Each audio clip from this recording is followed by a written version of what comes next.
Hello, this is Joe Pryor of the virtualrealestateteam.com in Oklahoma City, a part of Redbud Realty and Associates. Today I want to talk about fraud and real estate short sales. It's still a problem in our industry. 3-4 years ago, at the height of our meltdown in the housing industry, this was huge. It was happening on a small scale. It was even happening on a grand scale. Fortunately, a lot of this is gone. Doesn't mean it's not out there, and I've seen recent examples here in Oklahoma City where I believe it is happening. And I want to explain to you that if you're a Oklahoma City homeowner that's in financial distress, facing foreclosure, and you're looking for outs, and you've heard about a short sale being a good thing for you, I want to tell you how to avoid fraud.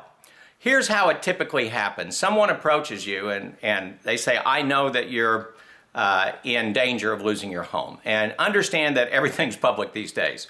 If you've been filed on in a judicial state like Oklahoma, it's online. I can buy lists of people that are anywhere from 30 days late on up to foreclosure. So you can be found out. And they come to you and say, look, I've got a solution for you. I do short sale workouts. And here's how it's going to go. I think your house is worth about $100,000. So what I want you to do is two things for me to help you, take care of this problem and make sure that your family has a bright future. I want you to sign a contract with me at $100,000. Now, the second thing I want you to do is allow me to become a lien holder on your home, because what I want to do is I want to put this out on the market with a realtor, and I need to be a homeowner to do that. I need to say that I'm one of the owners of this property. And this is what we call a clever workaround, because they're not on the note and mortgage, but in a very, very technical, limited sense, I guess you could call them an owner at that point. So your house is listed on the market, but it's listed at a higher price.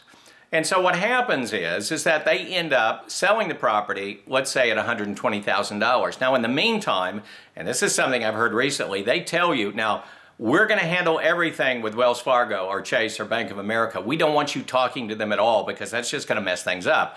Understand that that's a Federal Trade Commission violation of $16,000 right there, and possibly worse.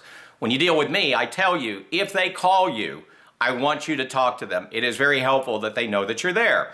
But they're going to tell you not to do that, because you may find out that something's a little screwy going on, and they don't want that to happen. So here's how it goes. So they get an approval for the $100,000. They say, hey, fantastic, we got your short sale approved, and we want you to come in at 12 o'clock. And so the title company, and maybe the title company's a party to this, but maybe they're just ignorant, and some of them are, and they say fine. And so a HUD or closing statement's created, and maybe they pay cash for that $100,000. That's fine. Hey, this looks great. I'm out of this. They send that back, the title company sends that back at 1 o'clock, and it's approved, and babe, you're out of it.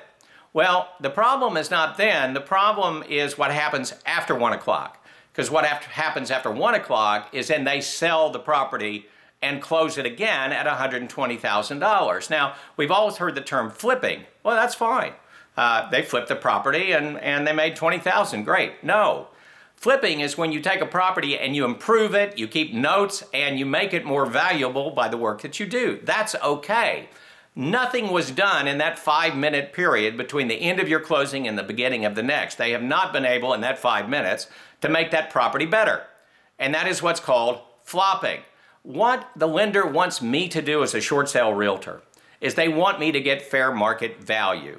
And if they can sell that house at $120,000, that's fair market value, not the $100,000. We've just stolen, and I use the term stolen, $20,000 from that lender because that's really what the property is worth. I don't have the right to make $20,000 for interjecting myself as a third party that way and trying to make you think that I'm an owner and not letting you think that you should talk to your lender at all. And so what happens is, if they get wind of this, and they are getting wind of this, and by the way, there's arm's length relationships that even sometimes now has to be notarized, so the parties involved and there's no relationship. I'm even getting now signings that says from the FBI that I am not creating fraud, and you're signing it too. The problem is when you sign that, then you're really in trouble. And once they get to know this, then what happens is your short sale is rescinded. You're now with the Department of Justice and the FBI in federal crimes. You are a party to this. Even though you've been duped into this situation, you're still a party to it. At the very least, you get your short sale rescinded, you get sued possibly by the lender, more than likely by the lender, and now that $50,000 loss becomes an $80,000 loss, which is income to the IRS. You're really in trouble at this point. So here's my advice to you. Do this right. Deal with someone like me that's an ethical short sale realtor that is working in your best interest for you to avoid foreclosure, and that is not going to allow some third party to come in and put you in harm's way. When I get a buyer for the property, it's going to be the real buyer. They are going to sign a short sale addendum, an arm's length relationship addendum, an anti-fraud addendum. They're going to sign all sorts of documents so that they understand that they better be doing this thing correctly, so that it is done in an ethical manner. I want you to be able to walk away from a bad situation because of a hardship in a short sale and not have to look back. So instead of a short sale workout, when you're a party to fraud, the workout may be coming for you in a prison yard, and I don't want that to happen to you. Call me. This is Joe Pryor at thevirtualrealestateteam.com in Oklahoma City, where we deliver traditional real estate value at the speed of technology.